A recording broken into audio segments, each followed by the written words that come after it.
Des fois, on a envie de se détendre, de ne plus penser à rien. On a tous envie d'arrêter de stresser, de voir la vie du mauvais côté et d'avoir quelqu'un qui va nous rassurer. C'est pour ça que j'ai décidé de créer cette série de podcasts pour vous.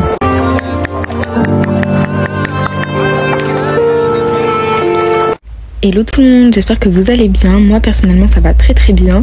Aujourd'hui ça sera le tout premier épisode de ma série de podcasts où on va parler d'argent, ce sujet qui nous concerne tous. L'argent ça joue un rôle très très important dans cette société. Vraiment sans argent on ne peut quasiment rien faire. Pour moi l'argent c'est très important, on va pas se mentir. C'est pour ça qu'aujourd'hui on va parler de plusieurs sujets. Déjà pour commencer, moi je vais vous dire pourquoi moi je trouve que l'argent est très important dans notre société. Déjà parce qu'on peut acheter toutes les choses qui nous font plaisir et toutes les choses qu'on veut. Ça nous donne accès à l'éducation, aux soins de santé et à une vie confortable. Après bien évidemment il faut avoir un équilibre entre être à la recherche de l'argent et les autres choses importantes de la vie comme les relations, la santé mentale et le bien-être personnel. Il n'y a pas que l'argent dans la vie non plus. Ensuite l'argent ça s'économise, voilà. Pour ceux qui disent oui mais on n'a qu'une vie, si on meurt demain etc on aura perdu de l'argent. Messieurs dames, si vous ne mourrez pas demain, vous faites comment? Si vous mourrez dans 50 ans là, en fait, je vais vous dire pourquoi c'est important d'économiser. Non, je ne vais pas vous dire s'il y a une galère demain, ça va servir. Parce que en fait pour moi, quand on dit on a une galère demain, ça peut servir. Pour moi c'est comme si tu prévoyais le pire en fait. Et donc tu t'attends à bien évidemment avoir des problèmes d'argent, tu t'attends au pire.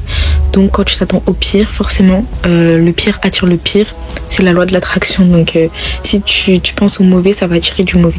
Économiser, c'est pour avoir un but. Si tu as envie d'ouvrir un business et qu'il te faut telle somme d'argent, tu seras bien content quand tu auras cette somme d'argent. Si tu as envie d'acheter ta maison, cet argent va te servir. Vous voyez ce que je veux dire? Et pour moi, l'investissement le mieux, je pense que c'est investir dans une maison. Et quand tu auras acheté ta propre maison, tu te diras « Ok, maintenant j'ai plus de loyer à payer ». Ça veut dire que peu importe la galère qui va m'arriver, j'ai un toit. En fait, moi, je n'ai pas encore ma maison, mais j'espère que plus tard, Inch'Allah, j'aurai ma maison, que j'aurai mon toit et que voilà, ma maison sera totalement payée et que je pourrai vivre sans stress de est-ce que demain je pourrai encore payer mon loyer. Vous voyez ce que je veux dire? Déjà, pour économiser, le petit conseil que je peux vous donner, c'est déjà d'établir un budget de votre mois. Vous faites un tableau, moi je l'ai dans mes notes. Vous allez marquer toutes vos charges fixes, donc toutes les charges qui sont prélevées tous les mois. Après, vous allez marquer toutes vos dépenses variables, donc vos courses, si ce mois-ci vous devez refaire votre passeport, si ce mois-ci vous voulez aller chez le coiffeur ou aller faire vos ongles, ça c'est les dépenses variables. Et après que vous ayez fixé un budget, là vous pourrez voir qu'est-ce que vous pourrez mettre de côté, combien vous pourrez mettre de côté chaque mois. Après vous pouvez aussi automatiser vos économies, ça veut dire vous pouvez aussi demander à la banque, je crois que c'est possible, qu'ils vous prélèvent dès que vous avez votre paye et qu'ils vous prélèvent et qu'ils vous mettent directement de côté votre argent. Et réduisez vos dépenses inutiles, donc tous les petits abonnements inutiles que vous voyez pas forcément. Vraiment faites le tri et voilà, vous pouvez vous dire oui mais c'est rien. Mais cet argent, vous aurez pu le mettre de côté même si c'est 10 € par-ci, 15 € par-là, 20 € par-ci. Après vraiment ce conseil que je vous conseille à tous, c'est vraiment éviter les dettes inutiles. C'est-à-dire ne vous engagez pas dans un crédit qui va durer des années. Ne vous engagez pas dans plusieurs crédits en même temps.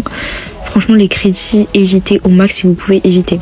Après également pour la banque, vous pouvez aussi demander à ne pas être à découvert si vous pouvez vous le permettre.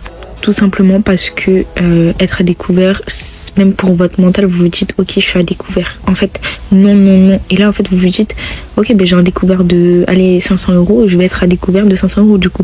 En fait vous vous dites psychologiquement c'est 500 € en plus sur mon compte. Donc non, évitez tout ça. Maintenant on va parler de comment gagner de l'argent. Déjà moi ce que je peux vous conseiller, c'est vraiment de diversifier vos sources de revenus. Parce qu'au moins s'il y a une de vos sources de revenus qui s'arrête, vous en avez quand même une de secours. Après, il existe vraiment plusieurs façons de gagner de l'argent selon vos compétences, selon votre situation et le temps que vous pouvez y mettre. Vous pouvez déjà trouver un emploi, ça c'est la façon la plus simple de gagner de l'argent. Ensuite, vous pouvez investir dans des actions ou des biens immobiliers. Après ça, forcément, faut un peu d'argent pour investir. Démarrer une entreprise, ça aussi, il faut un peu d'argent, mais vous pouvez très bien créer une entreprise à partir de 1 000 €. Je vous jure, c'est possible. J'ai démarré avec ma soeur une petite entreprise, ça nous a coûté vraiment rien du tout. On l'avait créé vraiment, on avait 16 ans. Certes, au départ, on n'était pas déclarés. Voilà, je le dis, si je me fais arrêter, voilà. Mais voilà, au début, on n'était pas du tout déclarés. Et voilà, en fait, vous pouvez vraiment tout simplement commencer avec rien. Et vous pouvez même proposer des services si vous savez faire quelque chose en particulier. Et les services, ça vous demande pas d'argent. Par exemple, vous savez réparer des voitures, allez réparer les voitures des gens. Si vous savez faire des cils, des ongles, etc., allez faire les ongles et les cils des gens. En fait, voilà, vous pouvez tout simplement gagner de l'argent comme ça. Maintenant qu'on a gagné de l'argent, que tout est bien, il faut savoir quoi faire de notre argent. Et ça vraiment c'est le plus dur parce qu'on a tendance à recevoir de l'argent sans savoir vraiment quoi en faire. À l'école on n'a pas vraiment été éduqué à comment se servir de l'argent, comment gérer quand on a des grosses sommes qui arrivent sur notre compte, gérer les imprévus. Moi vraiment le livre qui m'a beaucoup appris et que je peux vous conseiller, c'était vraiment Père riche, Père pauvre, qui m'a vraiment enlevé toutes les croyances limitantes que j'avais. Et dans ce livre j'ai vraiment appris que les personnes qui travaillent pour l'argent ne sont pas plus riches que les personnes qui font travailler de l'argent. Vraiment, retenez cette phrase. Maintenant, la question que beaucoup de vous se posent, c'est est-ce que l'argent fait le bonheur? En vrai, moi, je vais vous répondre honnêtement, oui et non. En vrai, comme je vous ai dit au début, l'argent, ça aide vraiment pour un confort de vie, la santé et qui contribue énormément au bonheur. Il n'y a pas que l'argent qui fait le bonheur, mais aussi les relations et faire ce qu'on aime, être libre, etc. Pour moi, vraiment, l'argent, il contribue énormément au bonheur. Ensuite, la deuxième question qu'on pose souvent, c'est est-ce que l'argent change les gens? Il faut savoir que l'argent, ça change pas du tout les gens. Ça, c'est vraiment une croyance que beaucoup de gens ont. Exemple, quelqu'un il va dire « Oh, regarde lui, depuis qu'il a de l'argent, c'est vraiment un connard. » Non, en fait, ça devait l'être bien avant d'avoir de l'argent. C'est juste que l'argent, ça l'a vraiment pas aidé. Une personne bien reste une personne bien avec de l'argent ou non. Toutes les personnes riches ne vont pas forcément acheter du luxe, parler mal aux serveurs dans les restaurants et être hautain. Bien au contraire, une personne riche qui a du cœur peut être aussi économe ou aider les plus défavorisés. Il faut arrêter ces clichés autour des gens qui ont de l'argent. Vraiment, s'il vous plaît, arrêtez. L'argent, c'est pas une fin en soi, hein. Il faut arrêter de se focus que sur je veux gagner de l'argent, mais savoir pourquoi tu veux gagner de l'argent. Qu'est-ce que tu comptes faire de ta vie avec? Exemple, tu veux voyager, tu veux faire des voyages humanitaires, tu veux être libre, aider ton entourage, ta famille, tes amis et développer quelque chose. N'hésite pas encore ou créer un projet. Voilà, avec l'argent, tu peux faire plein de choses, donc détermine pourquoi tu veux de l'argent. Maintenant, je pense qu'en France, l'argent est tabou. Les gens, ils ont souvent du mal avec les gens qui veulent gagner de l'argent et qui ont de l'argent. Vraiment, moi, je trouve que c'est très très bien de le reconnaître que vous voulez toujours plus. Les gens auront tendance à vous dire que vous êtes hautain ou superficiel, alors que s'ils réfléchissent à tout ce qu'ils pouvaient faire avec beaucoup d'argent et changeraient vite d'avis. Comme les gens qui disent oui, moi je m'en fous de l'argent. Mais tu peux pas dire que tu t'en fous, que t'en as besoin dans la vie de tous les jours. L'argent, c'est vraiment l'outil le plus important pour survivre dans notre société. Sans argent, tu ne fais rien. Tu vas nulle part et tu ne te nourris pas. Profite de rien.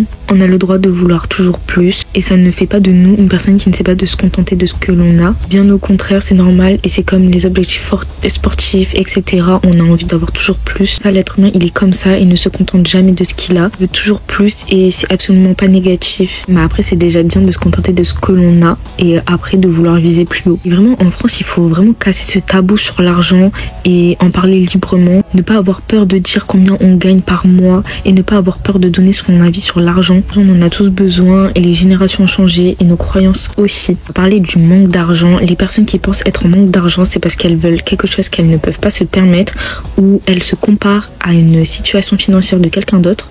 Le manque, c'est vraiment psychologique. Souvent, ces personnes-là ont la mentalité « j'ai beaucoup d'argent, donc je dépense beaucoup ». Il faut savoir que je suis passée par là à mon tout premier travail. Dès que je recevais ma paye, 2 jours après, vraiment, j'avais plus rien. Heureusement que je vivais chez ma mère parce que je sais pas comment j'aurais fait. Et à chaque fois que mon salaire il augmentait, j'étais toujours en manque d'argent. C'est pour ça qu'en général, les personnes qui gagnent plus ont plus de problèmes d'argent. Si elles ne savent pas gérer leur argent, forcément, il y aura des soucis. Parce que quand t'as beaucoup d'argent, ton style de vie il change. Exemple, t'as un loyer plus cher, t'as plus d'abonnements, t'as des vêtements plus chers, etc., etc. Voilà, cet épisode est terminé. J'espère qu'il vous aura plu. J'ai vraiment essayé de faire concret sur toutes les étapes qui concernent l'argent. Si vous avez d'autres questions, n'hésitez pas à me poser en commentaire. Vraiment, je vous ferai d'autres vidéos spécifiques sur chaque sujet. Voilà, j'espère que cette vidéo vous aura plu. N'hésitez pas à vous abonner, à liker la vidéo. Et de gros bisous. On se retrouvera pour un prochain podcast. Bisous.